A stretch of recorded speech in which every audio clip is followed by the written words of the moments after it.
Hello Radhe Radhe. Welcome back to my channel. तो दोस्तों आज की वीडियो में हम लोग एक और इम्पोर्टेंट टॉपिक को डिस्कस करेंगे।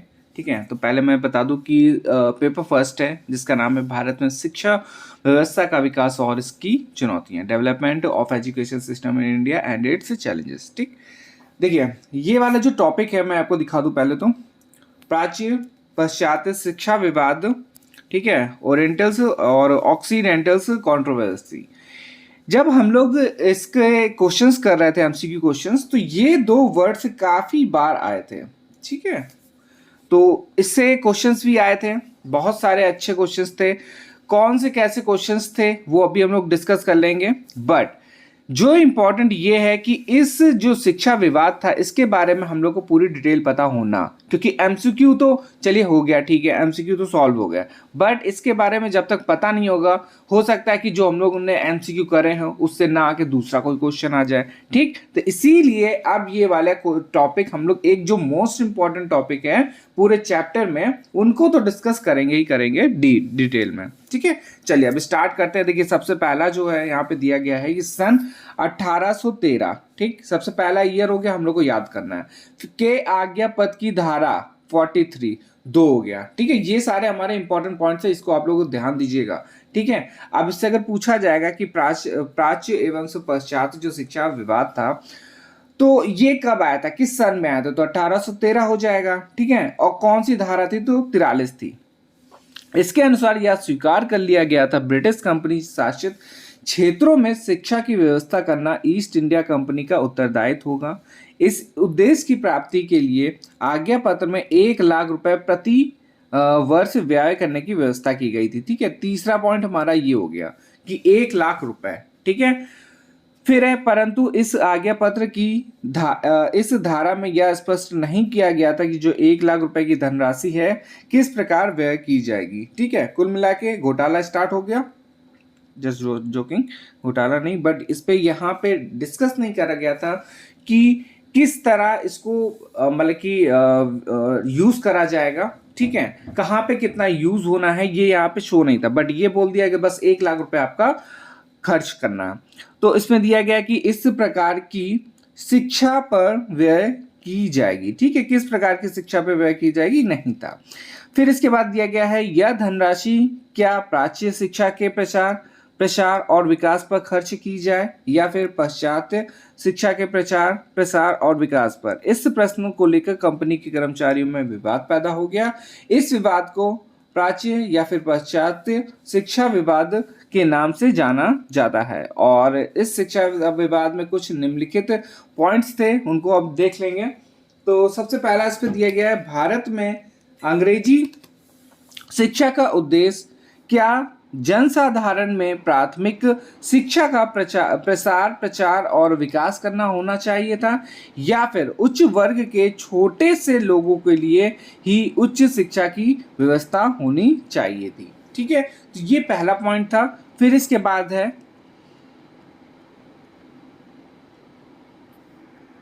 हाँ, इस पे दिया गया है, भारत में शिक्षा का लक्ष्य प्राच्य ज्ञान विज्ञान तथा साहित्य को पाठ्यक्रम के विषय में बनाकर उसका विकास किया जाना चाहिए अथवा पाश्चात्य ज्ञान को प्रसारित किया जाना चाहिए। ठीक है, थर्ड पॉइंट इस पे दिया गया था, भारत में शिक्षा का माध्यम से भारत की प्राचीन भाषाएं संस्कृत और अरबी तथा फारसी को होना चाहिए अथवा अंग्रेजी को रखा जाना चाहिए। ठीक है, कुल मिला के ये सब बातें हो रही थी, जो पुरानी चीजें हैं उसको भी रखना चाहिए।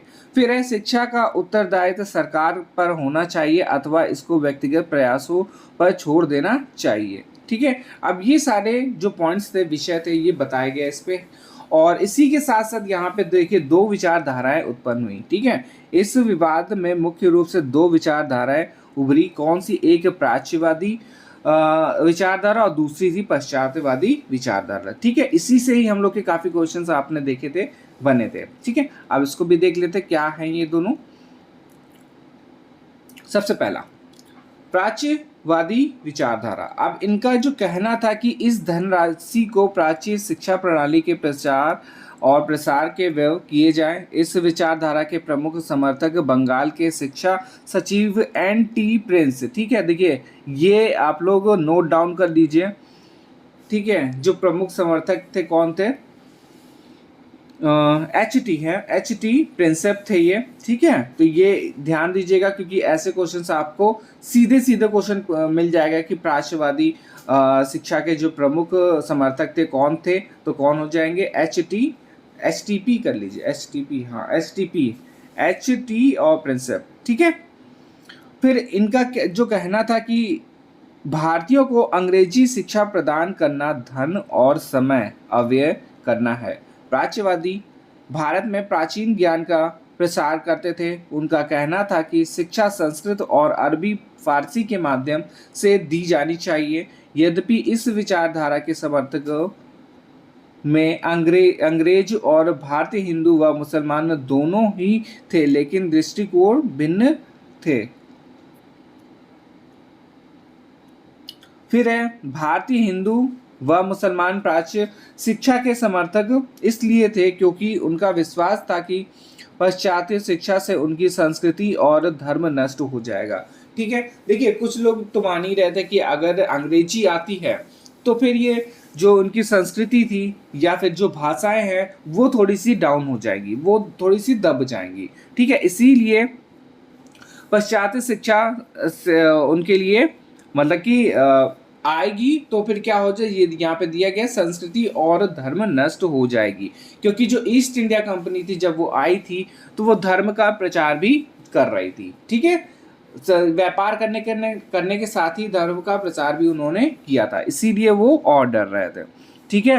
फिर इसके बाद दिया गया है कि 1813 के आज्ञा पत्र द्वारा प्रदान की गई धनराशि को व्यय करने का अधिकार लोक शिक्षा समिति का था, general committee of public instruction को दिया गया था, ठीक है। अब देखिए ये वाला भी पॉइंट इंपॉर्टेंट है कि इस पे बोला जाए कि अगर ये धनराशि जो 1,00,000 रुपए थी ये किसके द्वारा खर्च किया जाएगा या किसके अंडर में था, तो किसका आंसर क्या हो जाएगा? लोक शिक्षा कमेटी, इंग्लिश में हो जाएगा general committee of public instruction, ठीक है। फिर दिया गया इस समिति में प्राच्यवादियों का आधिक्य था, अतः उन्होंने प्राच्य शिक्षा को प्रोत्साहन देने के लिए अनेक कार्य किए। उन्होंने यूरोपीय विज्ञान से ग्रंथों का भारतीय भाषाओं में अनुवाद कराया। संस्कृत, अरबी, फारसी के अनेक ग्रंथों को प्रकाशित कराया गया तथा संस्कृत, अरबी, फारसी पढ़ने वाले अनेक विद्यार्थियों को छात्रवृत्तियां प्रदान की, ठीक है। फिर इसके बाद दिया गया कि प्राच्यवादियों ने भारतीय को अंग्रेजी शिक्षा दिए जाने के विषय में मुख्य रूप से 3 तर्क दिए थे। कौन कौन से वो तर्क थे देख लेते हैं। पहले में दिया गया था भारत में पाश्चात्य ज्ञान और विज्ञान प्रसार करने से इस देश की प्राचीन सभ्यता और संस्कृति विलुप्त हो जाएगी, ठीक है। जब भी कोई नया टॉपिक आता है तो पुराना टॉपिक छिप जाता है, ठीक है। सेम वही कंडीशन यहाँ पे भी आप मान के चलिए कि जो भी अगर अंग्रेजी आ जाती है, ठीक है, तो इस पे क्या होगा, जो प्राचीन सभ्यता थी भारत की और संस्कृति थी वो विलुप्त हो जाती, इसीलिए ये लोग नहीं आने दे रहे थे। फिर इसके बाद है भारत में अंग्रेजी शिक्षा को प्रोत्साहन देने से वह भारतीय साहित्य नष्ट हो जाएगा जिसमें युगों युगों का ज्ञान संचित है, ठीक है। वो आप लोग प्रेजेंट टाइम पे देख रहे होंगे कि हम लोग को हिंदी भाषा को छोड़ के अभी इंग्लिश भाषा को ज़्यादा इम्पोर्टेंस देनी पड़ती है, ठीक है। और फिर इसके बाद थर्ड पॉइंट है, जब भारतीयों की अपनी स्वयं की एक प्राचीन और भव्य संस्कृति है तब उसको अन्य देश की भाषा और साहित्य का ज्ञान प्राप्त करने के लिए बाध्य करना दोषपूर्ण नीति है, ठीक है। तो ये कुछ पॉइंट्स दिए गए थे। और फिर इसके बाद है प्राच्यवादी पढ़ गया, अब पाश्चात्यवादी का विचारधारा। उन्होंने क्या बोला वो ठीक है, अब इनकी भी देख लेते हैं। इन्होंने क्या बोला था कि प्राच्यवादियों के विरोध में दूसरी विचारधारा थी पाश्चात्यवादियों की थी, ठीक है। इनका कहना था कि इस धनराशि को पाश्चात्य शिक्षा प्रणाली के प्रचार और प्रसार में व्यय किया जाए। इस विचारधारा के समर्थकों में David Hare, Lord Bentinck, Macaulay, Raja Ram Mohan Roy तथा अनेक ईसाई पादरी प्रमुख थे। ठीक है, अब देखिए इसको नोट डाउन जरूर कर लीजिएगा, खाली सिर्फ इतना ही नोट डाउन कर लीजिए कि विचार जी ये पाश्चात्यवादी विचारधारा थी, इसके जो समर्थक थे कौन कौन थे? David Hare, Lord Bentinck, Macaulay, Raja Ram Mohan Roy तथा अनेक ईसाई पादरी प्रमुख थे। ठीक है, तो जो नेम दिए गए उसको नोट डाउन कर लीजिए। फिर इसके बाद दिया गया है, पाश्चात्यवादियों का कहना था कि अत्यंत पुरातन से होने के कारण प्राचीन शिक्षा प्रणाली समय के अनुकूल नहीं है। ठीक है, पुरानी जो शिक्षा प्रणाली थी वो समय के अनुकूल नहीं है, प्रेजेंट टाइम के अनुकूल नहीं है, इसीलिए उसमें कुछ चेंजमेंट था। और इसमें दिया गया था भारतीयों को पाश्चात्य ज्ञान विज्ञान की ही शिक्षा दी जानी चाहिए। उनका मत था कि विज्ञान के ज्ञान ने यूरोप के छोटे से छोटे देश को भी संसार के प्रगतिशील राष्ट्रों में लाकर खड़ा कर दिया। इसीलिए भारत के आर्थिक विकास के लिए यह आवश्यक है कि यहाँ अंग्रेजी के माध्यम से यूरोप के ज्ञान का प्रसार किया जाए। और प्राच्यवादियों की तरह इस विचारधारा के समर्थक भी अंग्रेज और भारतीय दोनों ही थे। ठीक है, तो दोनों देखिए, चाहे प्राच्यवादी हो चाहे पश्चातवादी हो, दोनों में ही क्या थे? अंग्रेज समर्थक भी थे और भारतीय समर्थक भी थे। अब आगे बोला गया है, हाँ, लेकिन दोनों के दृष्टिकोण से भिन्न थे। भारतीय समाज सुधारक पाश्चात्य शिक्षा प्रणाली का समर्थन इसलिए करते थे क्योंकि उनका विश्वास था कि केवल पाश्चात्य शिक्षा से ही भारतीय जनता में जागृति उत्पन्न हो सकती है। अंग्रेजी शासन में अंग्रेजी शिक्षा ही उनके लिए उपयोगी हो सकती है, जबकि अंग्रेज इस विचारधारा का समर्थन इसलिए करते थे क्योंकि वे इस देश में अंग्रेजी शासन की जड़ों को जमाना चाहते थे। फिर इसके बाद बताया गया कि उनका विश्वास था कि पाश्चात्य शिक्षा प्रणाली भारतीयों को पश्चिमी विचारधारा से प्रभावित करेगी और ये पश्चिमी संस्कृति के भक्त बन जाएंगे। ठीक है, कुल मिला के यही था कि अंग्रेजी जो आए थे वो अंग्रेजी इसीलिए लाना चाहते थे जिससे कि उनका काम आसान हो सके, ज़्यादा से ज़्यादा लोग अंग्रेजी समझ सके और वो व्यापार के साथ साथ अपना धर्म का भी प्रचार कर सकें। ठीक है,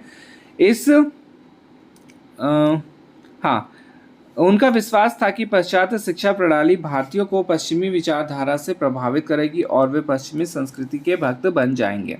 ठीक है, इस प्रकार से हम देखते हैं कि प्राच्य एवं और पाश्चात्य दोनों ही विचारधाराओं के समर्थक अंग्रेज विद्वानों का उद्देश्य एक ही था। दोनों ही भारत में अंग्रेजी शासन को दृढ़ करना चाहते थे। दोनों के मध्य जो अंतर था केवल से तथ्यों की विवेचना के संबंध में ही था।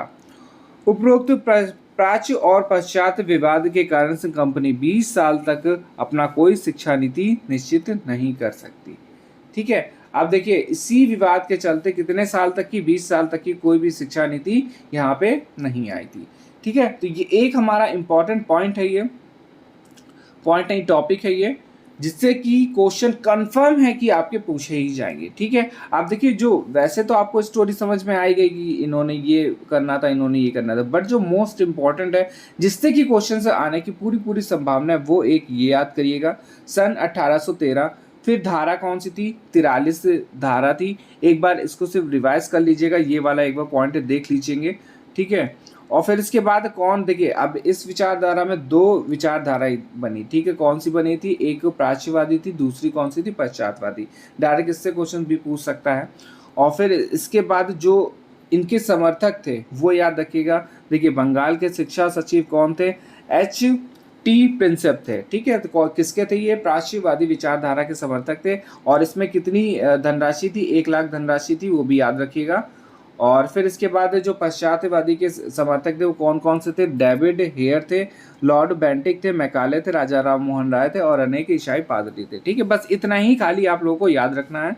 बाकी आपको स्टोरी समझ में आई गई है कि दोनों ही किस पे आ रहे थे कि अंग्रेजी। देखिए दोनों में कौन कौन थे? भारतीय भी थी, अंग्रेज भी थे। ठीक है, अंग्रेज चाह रहे थे कि उनका जो अंग्रेजी भाषा है उनका प्रचार हो, उनका जो धर्म है उनका प्रचार हो। कुल मिला के ऐसा था कि जिससे कि उनको ज़्यादा कोई प्रॉब्लम ना हो व्यापार करने में, ठीक है, मेन उनका वही था, ठीक है। तो ये हो गया हमारा इस जो प्राच्य एवं सुपश्चात विवाद का जो एक टॉपिक था मोस्ट इम्पॉर्टेंट, और इससे क्वेश्चन एग्जाम में आपसे आएंगे ही, ठीक है। तो फिर ये बस ये इस वीडियो को हम लोग यहीं पे एंड करेंगे, क्योंकि आगे भी हम लोग ऐसे ही वीडियो को देखते रहेंगे, ठीक है। चलिए मिलते हैं नेक्स्ट वीडियो में, धन्यवाद।